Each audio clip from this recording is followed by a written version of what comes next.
She never anticipated this when she got a little dog.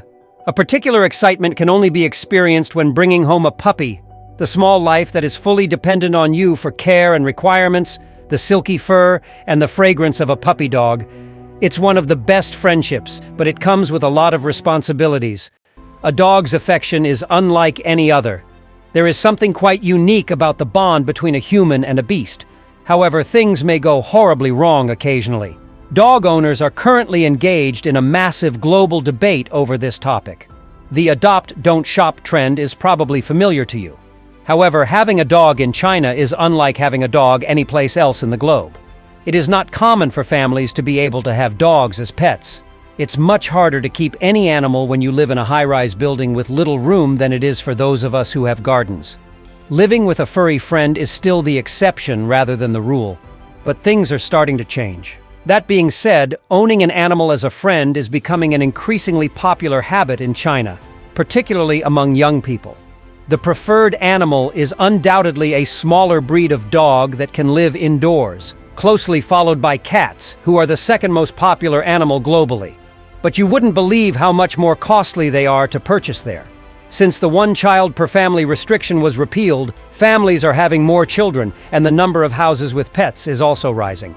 There's a rising market for animals that are appropriate as family pets and indoor pets because, well, kids simply naturally love little, fluffy creatures.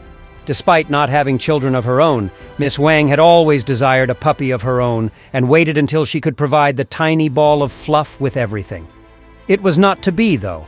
Adopting a dog from a shelter and giving it a new home and better life is a wonderful idea for many people, but there are a number of hazards involved. What kind of disposition will the dog have? How much will it expand? Will it be an energetic person or a couch potato? Miss Wang went to a pet store to look for a purebred dog, especially the Japanese Spitz, which was her ideal dog in order to avoid all those unknown features. She was in over her head, though. Miss Wang, a native of Shaanxi province in China, had spoken to as many individuals as she could who were familiar with the Japanese Spitz breed, and had long known that this was the dog she wanted. But it happened by accident that she took action when a friend recommended a pet shop that had Japanese Spitz breeds. She would have her pet. Small to medium-sized Japanese Spitz dogs are bred specifically for those looking for a companion animal. They are equally as fluffy and larger as their extremely adorable Pomeranians relatives.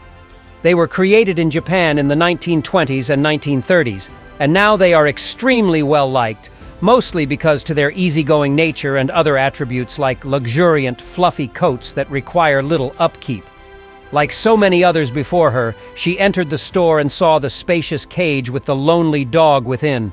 Since this wasn't a dog that was constantly accessible, she realized right away that it was fate. She was going to fall in love with this puppy. She hurried over to stroke and love the amiable white puppy, and she immediately purchased him along with every toy known to man, a luxurious bed, grooming supplies, fine dining, and of course, every toy in existence.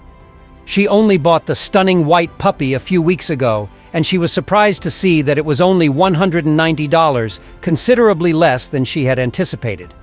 Though the store she was visiting was suggested by a friend, she didn't give it any thought, even though she had seen them marketed for significantly more than that. However, over time, her buddy and other people began to notice something strange about the dog. Despite the fact that some of the remarks made about the small animal were accurate, Miss Wang chose to dismiss them all and quickly declared her love for it. First of all, the small animal didn't say much. In fact, he had never let out a bark. However, that was advantageous when residing in an apartment complex, correct? The longer she kept it, the less perfect habit was starting to emerge. Nothing about the toilet training was going according to plan, and to make matters worse, it always happened when she was asleep.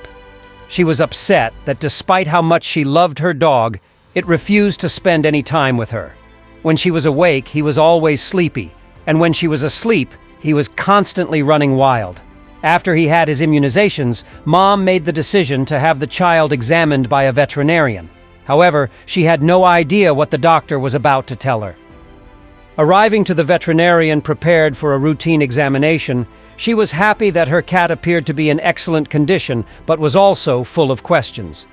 In response to this new arrival, the other animals in the room barked non-stop and hid from view under chairs or in their carriers.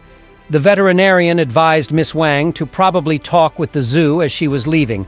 Having forgotten all of her inquiries in her haste to be done, she was taken aback by the request, but only momentarily. When the puppy turned 3 months old, Miss Wang acknowledged that he wasn't developing into the typical appearance of a Japanese Spitz. The resemblance ended there, though, since his coat was getting incredibly thick and he was shining white. Recalling the odd remark about inquiring at the zoo, she made the decision to see if the specialists could shed any light on the situation. The personnel at the zoo was taken aback to see that the animal was wearing a fashionable collar and was walking on a leash when she arrived.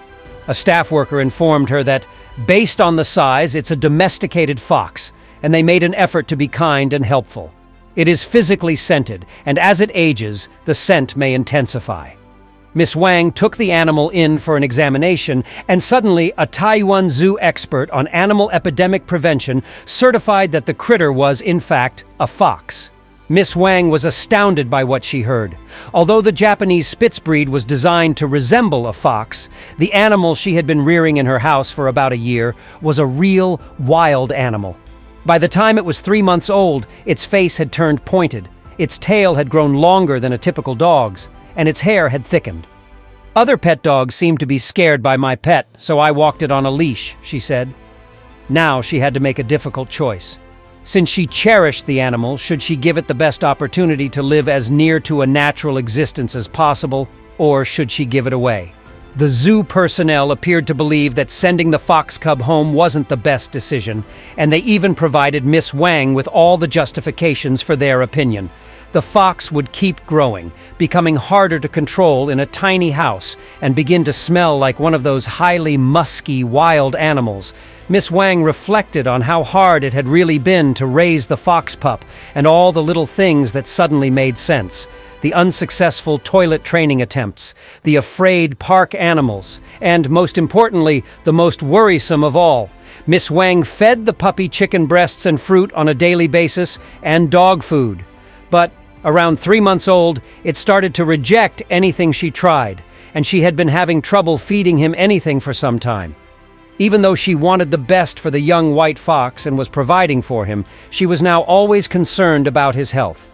In the end, it was agreed that the fox should continue to reside in the zoo. It was the sole area that let the animal to proceed as organically as possible with its existence. The animal would eventually suffer more if it stayed with Miss Wang. She would have preferred for him to lead a natural life if she had the chance, but that wasn't possible. The puppy was a wild animal, but his upbringing as a domestic dog would not help him in the wild. He was not afraid of people at all, so he wouldn't know what to be afraid of, and he wouldn't even know how to acquire food for himself. All of his life, he had only ever been served food in a plate. However, the choice has a happy ending. When Miss Wang arrived at the local zoo to drop off her gorgeous white fox, she was ecstatic to discover that she would be allowed to see him anytime she missed him. It turns out that she truly could supply her dog what he required, despite her long-standing concerns to the contrary. The zoo would ensure that the fox's requirements were satisfied, and Miss Wang will undoubtedly reconsider purchasing another canine from a dubious breeder.